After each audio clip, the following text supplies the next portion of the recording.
Hello, hello, hello. You're tuning into another episode of The Wunderkind Show. Today's topic, Jeremy Fowler is out here fouling up the name of Lamar Jackson once again. Hear me and hear me well. So today, on Twitter, Jeremy Fowler put out a piece, right? Which stated that the Ravens and QB Lamar Jackson could possibly be, quotation marks, right, $100 million apart in contract talks over how much guaranteed money should be in his contract. According to @Fowler ESPN, those trade calls are coming. That's another thing he added at the very end. The reason why I find this to be hilarious because the entire piece is speculative. But see, this is why I'm not too mad about it, because the Ravens opened themselves up to foolishness like this, right? Do I think this is true? No, I don't think it's true. $100 million off? Really? Come on now, man. Be real. I think there was $100 million off before. Definitely. Because remember, they didn't even want to give him the Josh Allen contract, right? So now the Josh Allen contract is looking like a steal. Because remember, they could have did it the third year. When Josh Allen got his contract, they could have did Lamar's, and they said no. We'll let it play out. And the number kept going up. So all of this is the Ravens' fault. That's first and foremost for everybody. But Jeremy Fowler, come on now. He's been the guy that's put out a lot of hate stuff when it's come to Lamar. He's been the one fueling a lot of speculative reports when it comes to Lamar, speculative reports when it comes to the Ravens, speculative reports when it comes to Harbaugh, speculative reports when it comes to EDC. That's what he does. Listen, for him, he's looking to make a name for himself, and Lamar Jackson is low-hanging fruit. So what he's done is he's latched himself onto that low-hanging fruit, trying to extract all of the essence and juice out of the fruit. But once again, it was all speculative. There's no quotes, no anonymous sources, nothing. Just him saying it could be. It could be. The sky could be green, white, and burgundy for all I know, right? But I said could be. So it's not going to be held against me for saying that. This is the thing that the media does. They are trying to stir up controversy because you have to understand something.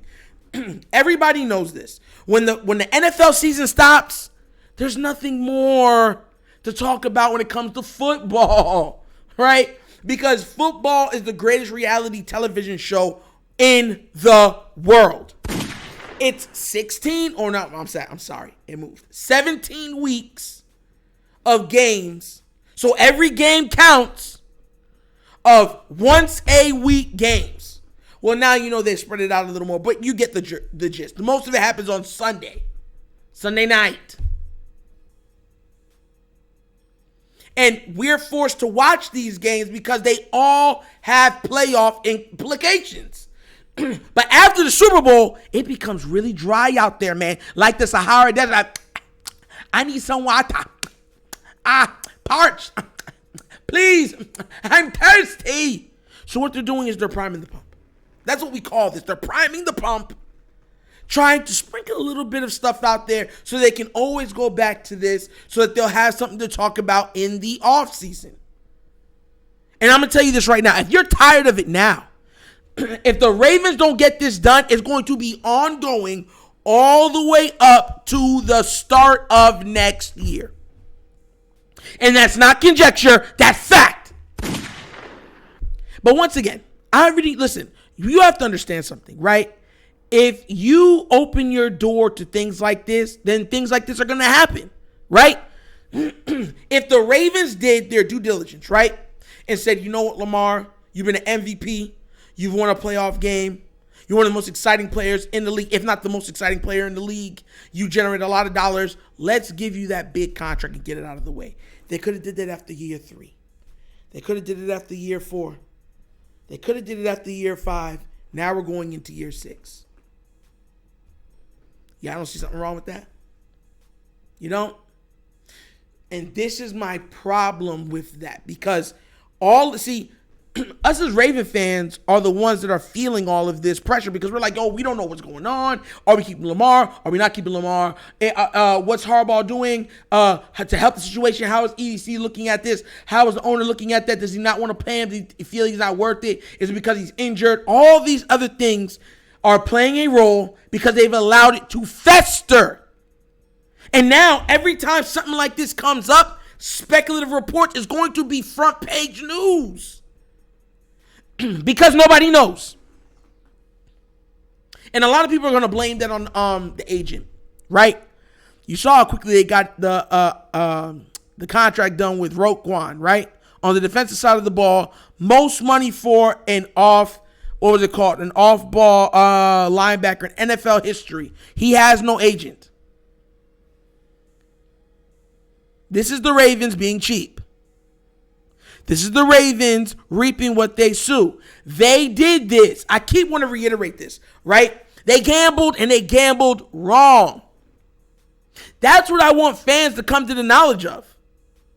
Come to that understanding, please. They gambled. They thought, okay, the market might go up, but you know what? We'll make him pay on that 5th year. We're not paying him nothing. And then if he doesn't get better or whatever else it is, we have this other guy in the wings that could run this offense. That's what they thought. They thought wrong. They gambled.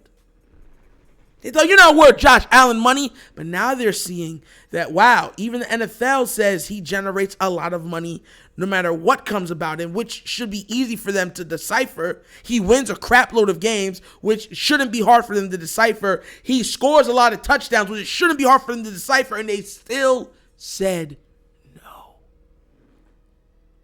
No. And everyone's blaming it on the agent. They're putting every shot on Lamar. No, this is the Ravens organization once again. And now we have to hear foolishness. And I want to accentuate the word foolishness from this man named Jeremy Fowler. And if you do not believe me and you think that I'm speaking anything, if I'm not speaking true, I'm speaking conjecture, please go back and look up Jeremy Fowler and look up every video he's ever had on Lamar. He's even been called up by other ESPN analysts, like, looking at him sideways on the desk like, bro, because the only time they call him up to talk is when it's about Lamar. He wants screen time. He wants the money. He doesn't care if he's going to, slander somebody's name. He said that's his artistic freedom, being in the media. They're allowed to speculate. They're allowed to twist the narrative. I always told people, my grandmother always told me this, a half-truth is a lie. That don't work in media.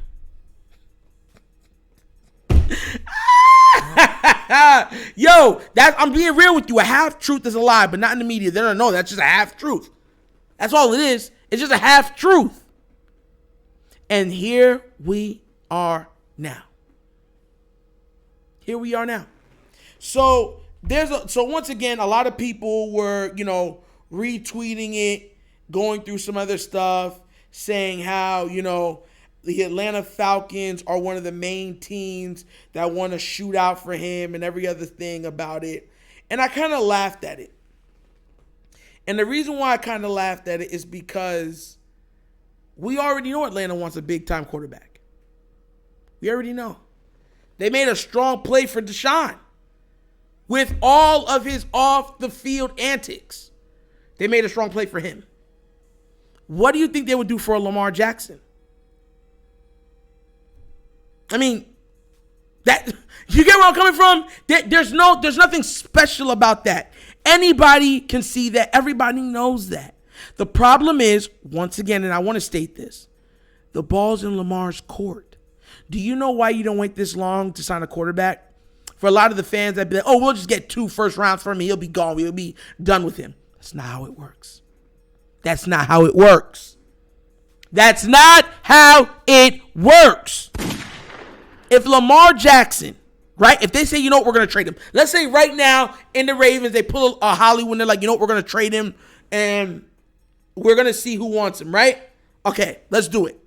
If Lamar says, I don't care what anybody says, I'm not signing with that team long term. Because remember, he already played it on his 5th year. And so now it's all franchise tags, right? And he says, you know what, I'm not going to sign long term with that team. That team's not going to do it. They're not going to give up 2, 3, 4 first-round picks for a star player that's only going to be there for a year.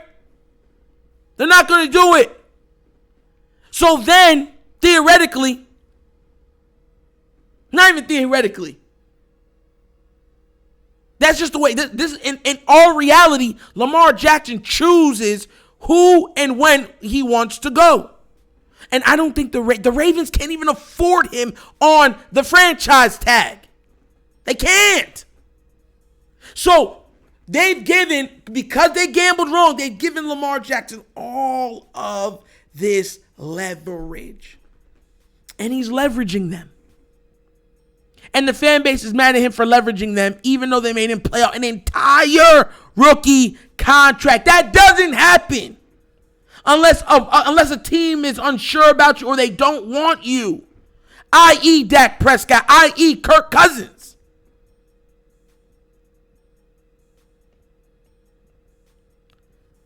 Baker Mayfield. But once again now, because of all those things, we have to listen to this guy. Listen, this is not going to be the last time you hear him coming out with speculative reports. It's not going to be the last time you hear him speculating about something in his mind that could be the case. You got to come up because these are the words you have to look at. It could be. He's not saying that it is. It's just saying, and it could be. It could be $200 million apart. If that's the case, us as Raven fans have to see him and see certain people that they're just trying to milk your views. They're using you. Lamar Jackson is a straight line of Mary Jane. Or you know what? No. Because Mary Jane would consider marijuana. No. Straight line of, let's say, the Taylor Swift. And what they're doing is to extract, they know that he's the product, right? They know he's the product. So what they're doing now is they're stepping on the product. They're mixing it with things, breaking it down so it's not as potent, so they can sell it for more. You get where I'm coming from? That's what they're doing to you right now. So don't be fooled by them. Don't let them distract you. This is just them milking you for views. And this is just the start, because as long as this thing goes on, they're going to keep doing, and he will not be the only one. He will not be the last one. When Stephen A. Smith and those other big-time names go on their month vacation and then the B squads come in, what do you think is going to happen? What do you think they're going to talk about? And they're going to talk about it for multiple segments on multiple segments all day long. Fox, ESPN, ABC, NBC, CNBC, all of them. And that's how it goes. So what do I think about this report? I think it's foolish. I think it's more than an overreach, and I think that he has no writing credibility. In my mind, in my estimate, he has none. Because all he's doing now is speculative. And those should be unlike, the Inquirer for in New York. You know what I'm saying? That's where this belongs. But hey, it's the Ravens' fault. And now we got to deal with it. But that was another episode of The Wunderkind Show.